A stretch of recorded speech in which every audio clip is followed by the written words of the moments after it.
Good day, mga tech vlogger dyan. Ari ang ating edition ngayon na uli na ang gagawin nating project kaya rin namang circular saw. Kung paano natin papapalitan to ng bagong motor at saka bagong stator. At so yan, narin dating kanyang motor at saka stator na may itim na at sira na. So ito na yung bago nating ilalagay. Manood po tayo para matutunan natin itong pagpapalit nito. At so yan, hindi ko na pinakita ang pagkakalas kasi yun naman yung mapapag-aralan na rin. At kung paano nyo ito pinanood, edi pabaliktad naman ang sa pagkakalas ay i-rewind lang natin sa ating isip. So ito, ating ibinalik na.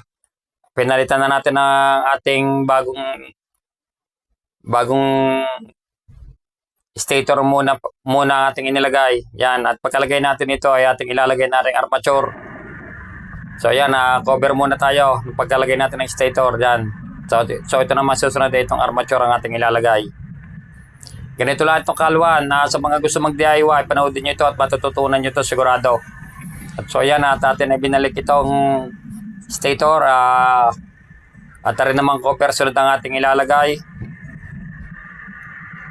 Yan, ang carbon ating ilalagay din.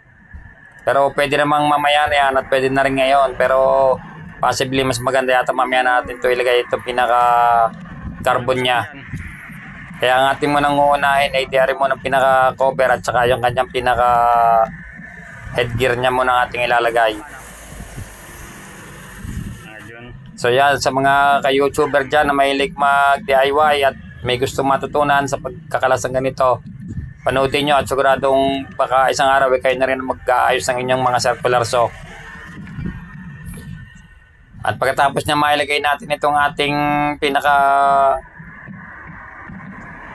pinaka-armature ay diaring cover na rin ating ilalagay na yung pinaka-headgear niya. Pero bago yan, ito muna wiring na dalawa na galing sa pinaka-armature.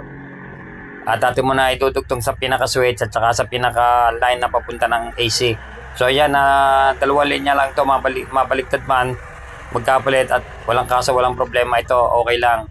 Basta't wag lang pareho ang linya, pero pag sa kuan, pwede naman mabaliktad. At ating kinakabit nito, lalagyan natin ng tape, pampatibay. Dalawa naman ang linya nito galing sa stator at ang armature ay wala naman tayong ililinya doon. At pagkatapos natin ng tetapan,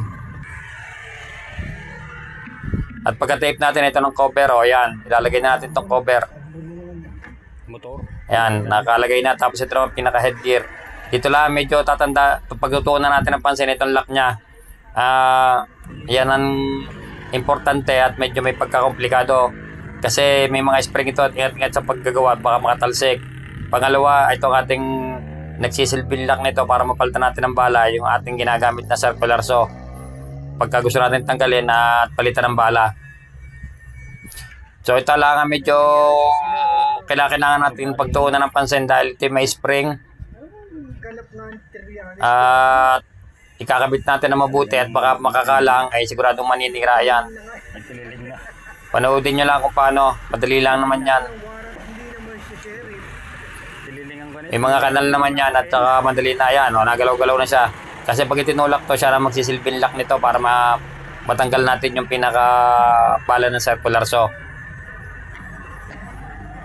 At pagkatapos niya, na-diary, ating ilalagay na itong pinaka-headgear. At yan, ikabit na natin. 3 tornilyo lang naman yan sa ibabaw. At pagkatapos ito, ay sasaksak na natin para makita nyo talagang na-antar na.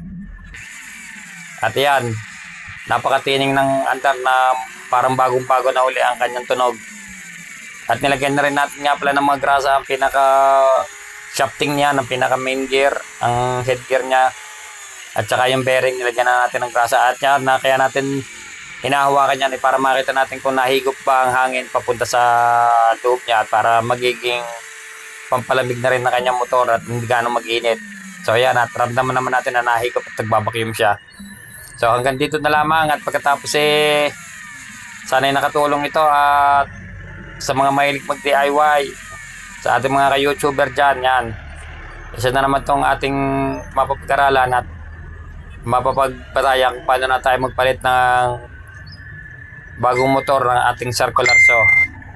So yan, God bless po and thanks for watching.